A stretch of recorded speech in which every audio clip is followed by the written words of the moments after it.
Olá, seja bem-vindo mais uma vez ao canal da Igreja Adventista do Sétimo Dia do Jaguaré. Antes de começarmos esse programa de hoje, quero convidar você já agora a gentilmente se inscrever no nosso canal. Se inscrever no nosso canal, você nos ajuda a alcançar mais pessoas através dos conteúdos que nós compartilhamos aqui no nosso canal. Se inscreve, ativa o sininho para receber as notificações das novidades que postamos. E se você gostar do conteúdo que você vai assistir aqui agora, curte esse vídeo e compartilha para que pessoas que você gosta e ama também tenham acesso a essa mensagem. Nós estamos continuando a jornada de crescimento espiritual Caminho a Cristo. Estamos estudando esse livreto de 120 páginas com 13 episódios, 13 capítulos. Esse é o 6º episódio e tem por título Paz Mental. É justamente o 6º capítulo desse livro de Ellen White. Se você quer conhecer um pouco mais sobre esse livro, assiste o primeiro episódio dessa série da Jornada Caminho a Cristo que você encontra no nosso canal em vídeos anteriores. É só você navegar um pouquinho aqui no nosso canal que você vai encontrar. Hoje nós chegamos enfim a esse capítulo que trata do sentimento de paz. Será que a gente consegue ter um sentimento de paz e segurança da nossa salvação? Eu quero começar lendo com você o capítulo 5 de Romanos, o verso 1 em diante. Diz assim: Justificados, pois, mediante a fé, temos paz com Deus, por meio de nosso Senhor Jesus Cristo, por intermédio de quem obtivemos igualmente acesso, pela fé, a essa graça na qual estamos firmes e gloriamo-nos na esperança da glória de Deus. E não somente isso, mas também nos gloriamos nas próprias tribulações, sabendo que a tribulação produz perseverança, e a perseverança, experiência, e a experiência, esperança. Ora, a esperança não confunde, porque o amor de Deus é derramado em nosso coração pelo Espírito Santo que nos foi outorgado. Porque Cristo, note, porque Cristo, quando nós ainda éramos fracos, morreu a seu tempo pelos ímpios. Dificilmente alguém morreria por um justo, pois poderá ser que pelo bom alguém se anime a morrer.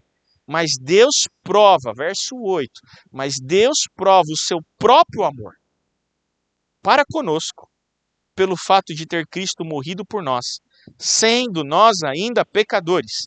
Logo, muito mais agora, sendo justificados pelo seu sangue, seremos por ele salvos da ira. Porque se nós, quando inimigos, fomos reconciliados com Deus mediante a morte do seu Filho, muito mais estando já reconciliados, seremos salvos pela sua vida. E não apenas isto, mas também nos gloriamos em Deus por nosso Senhor Jesus Cristo, por intermédio de quem recebemos agora a conciliação. Uma vez justificados por Cristo, temos agora paz com Deus. Mas o que significa essa paz? Logo no primeiro parágrafo, na página 49 do capítulo 6 do Caminho a Cristo, Ellen White vai dizer assim: à medida que a consciência foi sendo despertada pelo Espírito Santo, você pôde compreender melhor a malignidade do pecado, seu poder, sua culpa, sua miséria, e agora você o vê com repulsa. Sente que o pecado separou você de Deus, que está cativo do poder do mal. Quanto mais luta para se livrar dele, tanto mais você reconhece sua impotência, que seus motivos são impuros e impuro é o seu coração. Vê que sua vida tem sido repleta de egoísmo e pecado e por isso deseja conseguir o perdão, a pureza e a liberdade. O que pode fazer para alcançar harmonia com Deus e semelhança com Ele? Paz é o que você precisa. Perdão, paz e amor celeste em seu coração. O dinheiro não pode comprá-los. A inteligência e a sabedoria não conseguem alcançá-los. Mas Deus oferece paz a você como um dom de graça. Ela já lhe pertence. Basta estender a mão.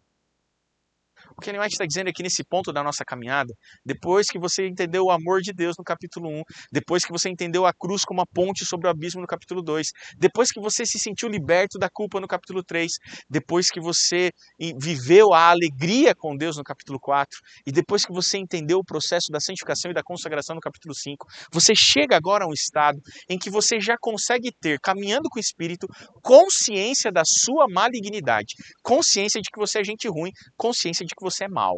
Se você tinha alguma impressão de que você era bom, você já perdeu essa impressão. Se você tinha alguma impressão de que você conseguiria levar uma vida de acordo com a vontade de Deus, você já viu que você não consegue. Mas, uma vez que você não consegue nada disso, que você não é bom, que você é gente ruim, que você não consegue vencer o pecado, como então você pode descansar em paz?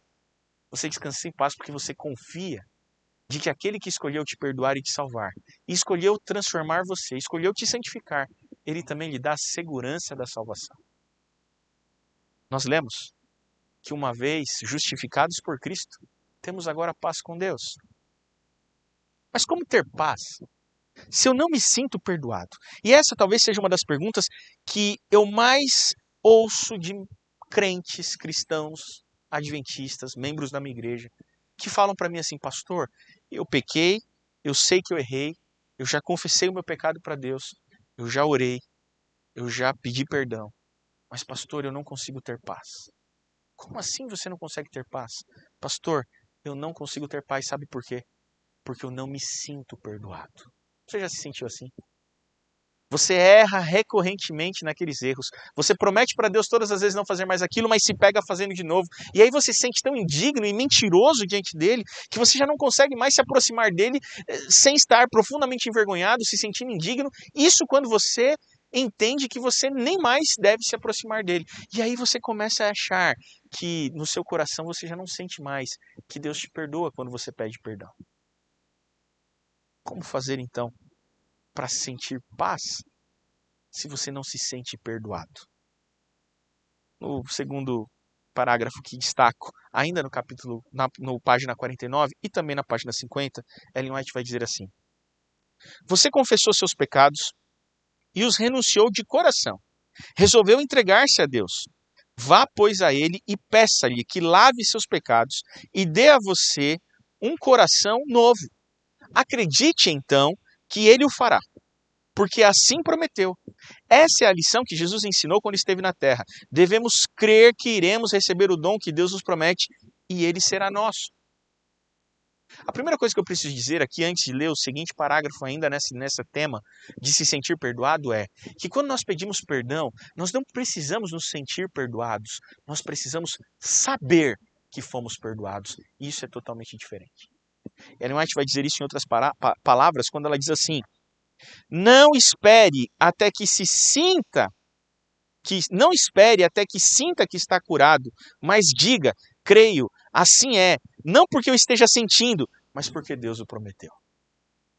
Quando eu me ajoelho no quarto e peço perdão para Deus, eu levanto dali e eu posso exigir todas as promessas que ele fez para a minha vida. Eu posso reivindicar todas as promessas dele na minha vida. Sabe por quê? Porque eu não preciso sentir o perdão. Eu preciso ter consciência do perdão. Eu não preciso me sentir perdoado, eu preciso saber que fui perdoado. Isso é fé. Vou repetir. Eu não preciso sentir que fui perdoado. Eu preciso saber que fui perdoado. Sabe por quê? Porque ele prometeu e ponto final. No parágrafo seguinte, na página 51, Ellen White vai dizer assim: é nosso privilégio ir a Jesus, ser purificados e apresentar-nos perante a lei sem culpa nem remorso. Agora, pois, já nenhuma condenação há para os que estão em Cristo Jesus, Paulo vai dizer, que não andam segundo a carne, mas segundo o Espírito. Mas o que eu tenho que fazer então antes de receber esse perdão? Uma vez que está parecendo muito bom para ser verdade, não parece nem justo, mas a gente vai chegar lá nessa questão de parecer justo. Mas o que eu preciso fazer então antes de receber esse perdão, para que então eu, mesmo não me sentindo, saiba que fui perdoado? E aí a gente lê mais um próximo parágrafo aqui na página 52. Ellen White vai dizer assim: alguns acham que tem de submeter-se a uma prova e demonstrar primeiro ao Senhor que estão transformados antes de poder pedir sua bênção. Mas podem pedir a bênção de Deus agora mesmo. Necessitam de sua graça, do Espírito de Cristo que os ajude nas fraquezas, do contrário não poderão resistir ao mal. Jesus deseja que nos cheguemos a Ele tais como somos, pecaminosos, desamparados, dependentes. Podemos ir com todas as nossas fraquezas, leviandade e pecaminosidade e lançar-nos arrependidos aos seus pés. Ele tem prazer em nos estreitar em seus braços de amor, curar nossas feridas, purificar-nos de toda a impureza. Eu vou continuar o parágrafo, mas eu quero destacar aqui. Você entende o que Ellen White está dizendo? Quando eu digo que muitas pessoas conhecem muito sobre Ellen White, mas não entendem nada daquilo que ela desejou ensinar, eu estou dizendo que as pessoas não entendem isso aqui que ela está pregando. Não se exige nenhuma transformação prévia antes de receber o perdão de Deus. Não tem que haver nenhuma melhora antes de buscarmos a Deus. Ela diz assim, que Deus quer que a gente se achegue a Ele do jeito que estamos, porque Ele aceita quem somos, não Ele ama quem nós somos, não quem nós deveríamos ser. Deus ama quem você é, não quem você deveria ser. Você consegue acreditar nisso? Talvez eu esteja falando a pessoas que não creem mesmo que Deus as ama como elas são. Ela continua dizendo assim: é aqui que milhares erram. Não creem que Jesus lhes perdoa pessoalmente de maneira individual. Elas não creem que Jesus perdoa. Elas não creem que Deus as ama. Elas pregam a respeito. Elas falam para as pessoas: olha, Jesus te ama, viu? Elas ouvem bonitos sermões. Elas até leem nos livros. Mas elas não acreditam que são filhas amadas de Deus. Eu estou falando a pessoas nessa noite que não acreditam que Deus as ama de verdade. Não pegam a Deus em sua palavra. É privilégio de todos os que cumprem as condições saberem por si mesmos que o perdão é oferecido amplamente para todo pecado. Abandone a suspeita de que as promessas de Deus não se referem a você. Pare de achar que Deus perdoa todo mundo, mas com você é diferente porque você é muito pior. Pare de suspeitar da certeza da sua salvação. Pare de duvidar, porque duvidar da sua salvação é duvidar da suficiência do sacrifício de Cristo. Duvidar da sua salvação é duvidar do que Deus fez por você. Duvidar da sua salvação, em última instância, é duvidar de Deus. Sabe por quê? Porque quando você duvida da sua salvação, você demonstra que você não entendeu nada. Quando você duvida da sua salvação, você demonstra que você entendeu que a salvação depende de você. Porque quando eu olho para mim, eu também não consigo me ver salvo. Mas quando eu olho para Cristo, eu não consigo me ver perdido. Se você está com dúvidas da sua salvação, é porque você não está olhando para Cristo. E aí, quem sabe, você está perdido mesmo. Mas se você começa a olhar para Cristo, você não tem condição nenhuma de duvidar de que o que Ele fez é suficiente para te salvar.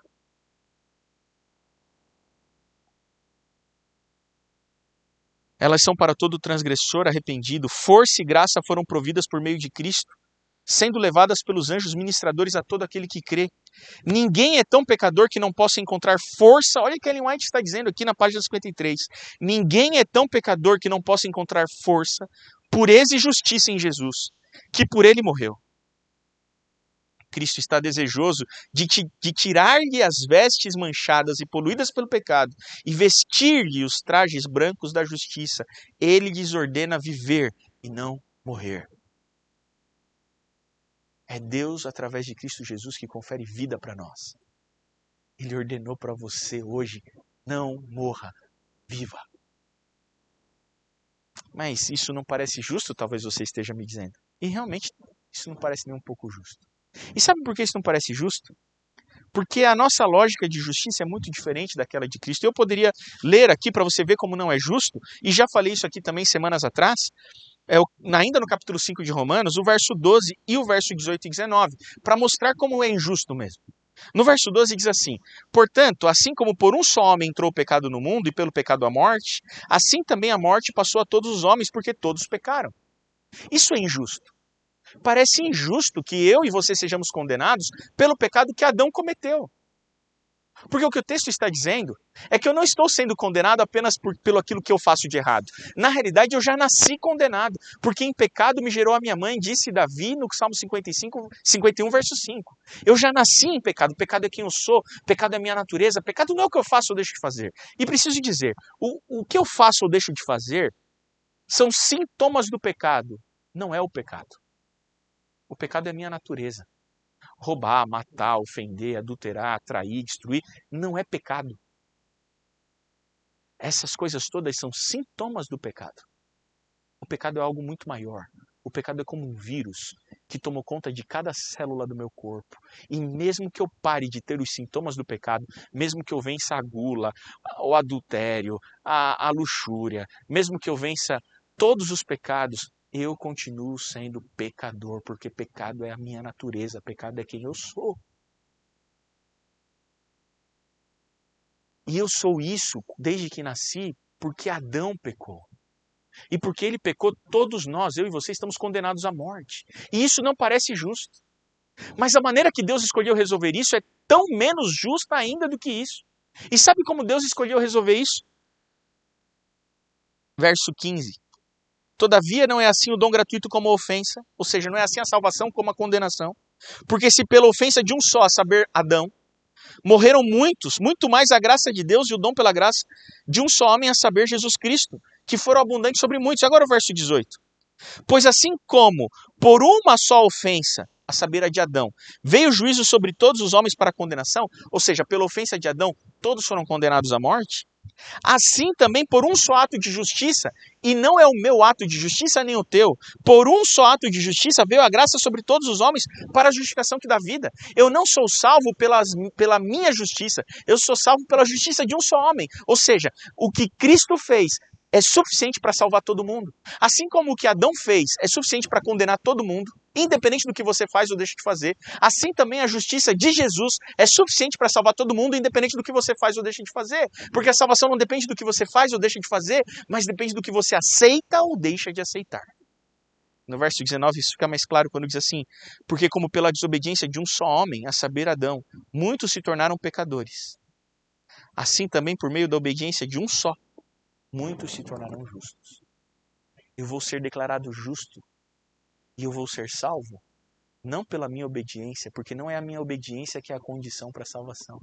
Eu vou ser salvo pela obediência de um só, a saber, Jesus. Eu sou salvo porque ele obedeceu, não porque eu obedeço. Isso é muito injusto. Isso nem parece que está certo. Se não fosse Paulo escrevendo isso, seguramente você nem estaria acreditando em mim. E na realidade, se não fosse Paulo escrevendo isso, e os evangelhos, e outras partes da Bíblia, eu também não ia acreditar nisso. Não parece justo, e não é justo mesmo. Parágrafo seguinte, que quero destacar, na página 53, diz assim: Deus não trata conosco da mesma maneira como os seres humanos tratam uns aos outros. Ou seja, a maneira que Deus escolheu nos salvar não reflete a lógica humana. A lógica humana é uma lógica dominada pela cultura da meritocracia. Você só faz por merecer. Ou a lógica da causa e consequência, a lógica do karma. O que você plantou, você vai colher. Mas a lógica ou a economia divina do processo da salvação vai na contramão dessa lógica retributiva. A salvação de Deus é justamente quando nós colhemos aquilo que não plantamos. Ou, em outras palavras, a lógica da salvação é não colher o que plantamos, porque plantamos morte e pecado e colhemos vida e salvação. Você entende isso? A salvação não é baseada em causa e consequência. A salvação não é baseada no mérito. E ela continua: os pensamentos divinos são de misericórdia, amor e eterna compaixão. Deus é todo amor. Diz ele que as pessoas perversas mudem a sua maneira de viver e abandonem seus maus pensamentos, voltem para o eterno, o nosso Deus, pois ele tem compaixão e perdoa completamente. Já perdoei as suas maldades e os seus pecados, eles desapareceram como desaparece a cerração. Posso então, pastor, ter certeza da minha salvação? E essa talvez seja a pergunta central desse estudo dessa noite que fala sobre paz. Eu posso ter certeza da minha salvação? É claro que sim. É claro que sim. Se você aceitou Jesus, então nenhuma condenação há mais para aqueles que estão em Cristo Jesus. E duvidar da sua salvação é duvidar de Deus. Duvidar da sua salvação é duvidar de que o que ele fez na cruz foi suficiente para te salvar. Duvidar da salvação demonstra que você está olhando para você e que você acha que você tem que fazer alguma coisa para merecer essa salvação. E quando você acha que precisa fazer alguma coisa para merecer a salvação, aí você está distante de Jesus. E aí realmente pode ser que a sua vida esteja em jogo. Eu encerro com o último parágrafo que quero destacar desse capítulo, na página 54 e 55, quando Ellen White diz assim: olhe para cima. Você que duvida e tem medo, olhe para cima. Se eu estou falando com alguém que ainda duvida, que ainda tem medo, que ainda não se sente perdoado, olhe para cima, pois Jesus vive para fazer intercessão por nós. Agradeça a Deus o dom de seu Filho amado e ore para que ele não tenha, para você, morrido em vão. Quando eu duvido da minha salvação, eu estou dizendo que Cristo morreu em vão. O Espírito convida hoje: venha a Jesus de todo o seu coração e poderá reclamar sua bênção. Quando eu aceito Jesus, eu ajoelho no meu quarto, oro, peço perdão, mesmo que eu não me sinta perdoado. eu levanto daquela oração, sabendo que fui perdoado, e levanto reclamando para mim todas as bênçãos que me foram prometidas no Evangelho. Porque eu sei que há perdão ali. Ao ler as promessas, lembre-se que são a expressão de amor e misericórdia indescritíveis. O grande coração de amor infinito inclina-se para o pecador com ilimitada compaixão. Isso é Ellen White escrevendo. Todas as vezes que alguém vai citar Ellen White, eu até fico preocupado, porque as pessoas usam Ellen White como se fosse um instrumento de dar lição de moral nos outros. Essas pessoas não conhecem Ellen White. Pela morte de Cristo na cruz somos libertos, isso é, os nossos pecados são perdoados. Sim, tão somente creia que Deus deseja ajudá-lo. Ele quer restaurar no homem a sua imagem moral. À medida que você se aproximar dele em arrependimento e confissão, ele se aproximará de você com misericórdia e perdão. Preciso dizer para você que o que Satanás mais quer fazer não é fazer com que você peque. Porque para o pecado já existe perdão. O que Satanás quer não é que você peque, porque o pecado já está resolvido na cruz.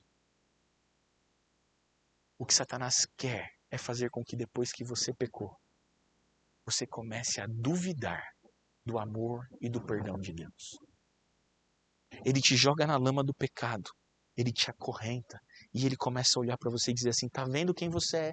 Olha você aqui de novo, olha o que você acabou de fazer, você acha mesmo que Deus vai te perdoar? Você está fazendo isso de novo, ontem você já pediu perdão para isso, ontem você prometeu que não ia mais fazer isso, olha você de novo fazendo, você acha que Deus ainda te ama? Você acha que Deus pode amar alguém como você? Você acha que Ele pode te perdoar? Ele sabe que o pecado já está perdoado, mas ele quer fazer você duvidar do perdão e do amor, porque se ele conseguir convencer você de que não há mais perdão para você, se ele conseguir fazer você duvidar do amor de Deus por você, aí sim ele ganhou o jogo. Aí sim ele ganhou o jogo. Nessa noite eu preciso te dizer, não caia nas armadilhas do inimigo que estão tentando fazer na sua mente agora, com que você duvide do amor de Deus por você. Há salvação e perdão aqui nessa noite, ainda disponíveis para você. Mesmo que seja recorrente. Mesmo que você tenha ido longe demais. Mesmo que você se perceba muito indigno, há salvação aqui para você. Porque a salvação não depende do que você faz, mas do que Ele fez na cruz. E uma vez justificados, podemos descansar em paz. Na certeza da salvação, temos paz com Deus. A mensagem dessa noite é, tenha paz. Conta essa história que um menininho foi visitar Nova York, um menino americano foi com os pais visitar Nova York e o sonho da vida dele era conhecer pessoalmente a Estátua da Liberdade. E quando ele chegou perto para conhecer a Estátua da Liberdade, tinham os guardas que controlavam o acesso às áreas que poderiam ser visitadas. E ele olhou aquele monumento, se aproximando do monumento, ele olhou aquilo tudo e ele falou assim, papai, a gente pode comprar essa estátua para a gente. A gente pode comprar essa estátua. Eu quero essa estátua para mim, eu quero comprar ela para a gente. E o pai rindo do menino, inocente, achando que podia comprar aquela estátua, ele olha para o filho e fala, filho, mas como a gente vai comprar? A gente não tem dinheiro. Ele falou, papai, eu tenho umas moedas aqui, eu consigo comprar, eu tenho dinheiro. E o pai, querendo provocar o filho, disse para o filho assim, tá vendo aquele guarda ali? Aquele guarda é responsável pela estátua. Chega para ele e pergunta para ele se você consegue comprar com essas moedas. Mostra o quanto você tem e pede para ele. Diz assim, eu quero comprar essa estátua. E o menino foi correndo no guarda, inocente, ingênuo, foi correndo no guarda e falou assim, seu guarda, eu quero comprar essa estátua. E o guarda olhou para ele e falou assim, como assim, menino? O que você quer? Eu quero comprar essa estátua. Eu quero ela para mim. Ele falou, menino, mas como é que você vai comprar essa estátua? Não tem como. Ele falou, tem sim, olha aqui as moedas que eu tenho. Eu consigo comprar essa estátua, ela pode ser minha. O guarda olhando para o menino, percebendo a inocência e a verdade no coração dele, a pureza. Ele disse assim, menino, eu não posso te vender essa estátua por 3 razões. Quais são as razões? Menino, primeiro eu não posso vender essa estátua para você, sabe por quê? Porque ela não está à venda. Não tem como você comprar essa estátua, ela não está à venda. Mas a segunda razão do porquê eu não posso vender essa estátua para você é porque mesmo que ela estivesse à venda, você não tem dinheiro suficiente para comprar ela. Com essas moedas você não consegue, ela é muito cara. Você não tem dinheiro para comprar ela. Mas a terceira razão pela qual eu não posso vender ela para você é porque uma vez que você é um menino americano, essa estátua já te pertence. Ela já é tua. Sabe por quê? Porque ela é de todos os americanos. E como você é um menino americano, ela já te pertence. Primeiro, ela não está à venda. Segundo, você não teria dinheiro para pagar por ela. Mas terceiro, ela já te pertence. Assim é a salvação. Muitos de nós somos como esse menino ingênuo. Nos aproximamos de Deus com o pouco que nós temos feito de bom. E falamos para Ele assim, Senhor, venda para mim a salvação, eu posso comprar. Eu estou tentando tudo, eu tenho uns trocadinhos aqui, eu até obedeci, fiz umas coisas boas aqui a colar. Olha aqui o que eu tenho de bom para te mostrar, me venda a salvação. E Deus olha para nós e diz assim, meu filho, eu não posso te vender a salvação. Como não, Senhor? Sabe por que eu não posso te vender a salvação, meu filho? Primeiro, porque a salvação não está à venda. Segundo, porque mesmo que a salvação estivesse à venda, essas coisas boas que você faz não são suficientes para comprar. Você não teria nunca dinheiro ou condições de comprar a salvação. Mas terceiro lugar, sabe por que eu não posso te vender a salvação? Porque uma vez que você aceitou Jesus Cristo, ela já te pertence. Ela já te pertence. Você entende o processo da salvação? Uma vez entendendo que a salvação já nos pertence porque cremos em Cristo Jesus, agora jamais nenhuma condenação há para os que estão em Cristo Jesus. E uma vez tendo sido justificados por Cristo, podemos ter paz com Deus. Com a certeza da minha salvação, eu digo para você, durma em paz com a certeza da sua salvação, se você crê nele. Você crê nele. Ainda há hoje uma oportunidade de confessar o seu pecado, admitir o seu erro e a sua culpa, aceitar o perdão e descansar em paz na certeza da sua salvação. Porque uma vez em Cristo, ela já é tua. Vamos orar. Senhor Deus, muito, muito obrigado porque o Senhor é bom com a gente. Muito, muito obrigado porque o Senhor escolheu nos salvar não porque somos bons, mas a despeito de sermos maus. Obrigado porque o Senhor escolheu nos salvar não porque somos obedientes, mas a despeito de sermos desobedientes porque todos desobedeceram. Mas através da obediência de um homem, a saber, Cristo Jesus, todos nós podemos ter salvação. É confiantes nele, ó Pai, e não em nós mesmos, que nós queremos ter paz contigo. Quando olhamos para nós, nós não vemos qualquer possibilidade de sermos salvos. Mas quando olhamos para Cristo, nós não vemos qualquer possibilidade de estarmos perdidos. E é por isso que nessa noite nós queremos dormir em paz, na certeza da tua salvação. É o que nós te pedimos e agradecemos por Jesus. Amém. Que Deus abençoe você, Deus abençoe sua casa e que Cristo Jesus seja um hóspede bem-vindo no seu lar.